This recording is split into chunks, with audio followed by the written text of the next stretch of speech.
Sangayon ba kayo na dapat ang ating Pangulong Marcos Jr., President BBM, ay maging maingat sa mga politiko na lumalapit sa kanya o political party na nakikipag-alyansa o alyado sa kanya? Lalo na po itong papalapit na midterm election sa Mayo ng 2025 na ngayong linggong ito ay simula na ng pagpapile ng Certificate of Candidacy sa mga senatoriable. Kaya ko ito nababanggit kasi po yung mga malalaking pangalan o political party nakipag-alyansa sa Pangulo, nandyan yung pwedeng pagkatiwala ang lakas CMD ni Speaker. Yan. Pero yung Nationalista Party, Nationalist People's Coalition, National Unity Party, at iba pang political party nakipag-alyado. Okay? Yan kasi ang nangyari. Sumama kay Pangulong Marcos ang iba-ibang political party para magkaroon sila ng sari-sariling kandidato na isiningit, isinama sa lineup ng Pangulo. Ngayon ang tanong, ito bang Cayetano, Villar, Tolentino, Lapid, Binay at iba pa dyan?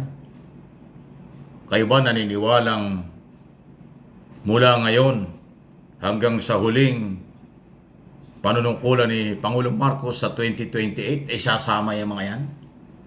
O baka ngayon lang eleksyon, nagkukunwari silang maka-Marcos o maka-administration, pero pagkatapos ng eleksyon, manalo man sila o hindi, baka opposition din sila.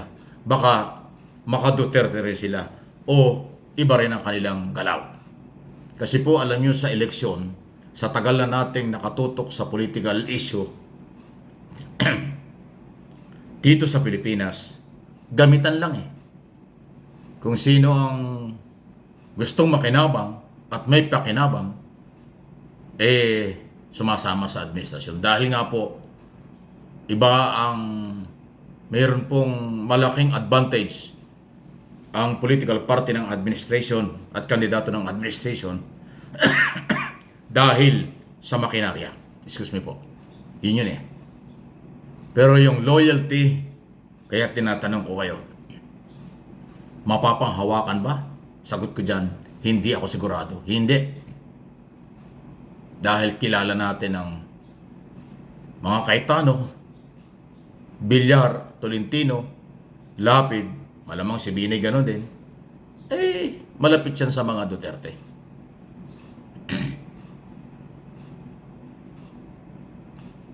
Huwag nating kalimutan, meron pong mga gustong magplano o napaplano mag-file ng impeachment sa Kongreso. Maaaring yung impeachment dahil nagalit ang mga congressman sa attitude ni Vice President Inday Sara, hindi mahirapan sa Kongreso. Pero pagdating sa Senado, bilang mga senador judge, kailangan ng 16 hanggang 18 vote. Mahirap makuha yun. Kasi nga, yung incumbent senador at yung mga gustong maging senador, wala tayong kasiguruhan dyan kung sila ay pro Marcos o pro Duterte. Sa ngayon, pro Marcos sila kasi may kailangan sila. Dahil sila ay mga re-electionist o gusto makakuha ng boto at suporta sa Marcos loyalists at supporters. Kaya again, hindi ko naman inuhusgahan, maging maingat po tayo. Kasi pag dumating yung impeachment, wala naman tayong magagawa. Legal, and political yan.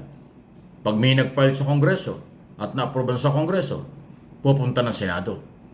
Magiging senador judge. So, ano yun? Kaya ba o hindi? Magkakampihan ba o hindi? Diyan tayo hindi nakakasiguro. Kaya dapat maging maingat. Yung bang mga re-electionist na mga senador dyan na magagaling sa iba-ibang political party, kailangan pa ba natin yan? Iboto ulit o hindi na? Ito mga nabanggit kong pangalan ng mga re-electionist na pamilya, kailangan ba ito o hindi? Pagkakatiwalaan ba sila o hindi? Yan ang ating tanong. Mahalaga po yun. Na dapat ay ating mapag-usapan ngayon pa lang. Anyway, hindi ko po kayo pinipressure pero mahalaga lang na information lang naman ito. Analysis, opinion sa mga nangyayari at pwedeng mangyari. Kasi lagi po nating paghahandaan kung ano ang mga pwedeng mangyari. Para nagkakaroon tayo ng malawak na idea kung ano ang ating gagawin ngayon, isipin natin ano ang pwedeng mangyari sa susunod. Lalo na nga po sa Senado. 6 na taon kasi yan eh. Sa kahit anong gawin nyo pag nanalo ng senador, kahit anong pagsisisi nyo, hindi naman ho sila mawawala. Kasi ang mga senador, hindi naman impeachable official yan. Pwede silang mag-resign kung may delikadesa, paano kung wala? 6 na taon ka magtitiis. Hindi pwedeng i-impeach sa mga senador. Ayun. Kaya malinaw po yung dapat naiintindihan niya. Maraming aabangan tayo. After midterm election sa Mayo ng 2025, ang susunod na topic dyan for presidential election. Dahil after 3 years, after midterm election, 3 years lang, election na for national, presidential, and vice presidential. Kaya yung itong eleksyon ito sa Mayo, ito yung bihikulo ng mga gustong maging presidente o vice president sa susunod na eleksyon sa 2028 para meron silang mga leader dyan. Kasi kung kakampi mo ang mananalo sa 2025 next year election, yan ay yung pwedeng makatulong sa iyo pag ikaw may plano sa national sa 2028. Pero pag natalo ka, yung mga manok nila o kandidato nila ngayong panahong ito matalo sa Mayo, sa 2028 mahirapan kang kumandidato na dahil wala kang mataas na mga senador na mga magiging leader mo. Ganun po yung takbo niya. Kaya itong midterm election, bihikulo ito, tulay ito ng mga gustong magplano at nagpaplano para sa presidential election sa 2028. Ganyan po ang sitwasyon.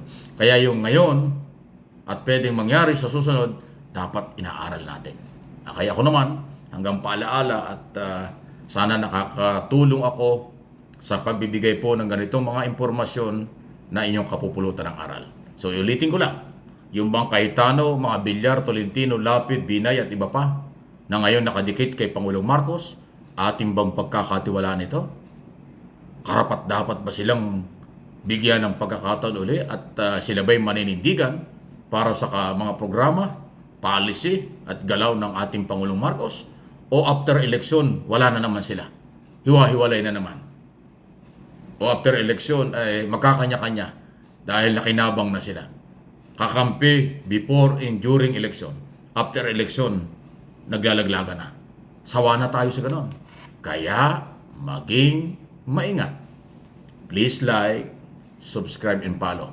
Dito po sa aking mga channel. Mike Abe Opinions. Samahan natin ito. Palakasin natin ito para makarating sa buong mundo ang mga pinag-uusapan. Please like,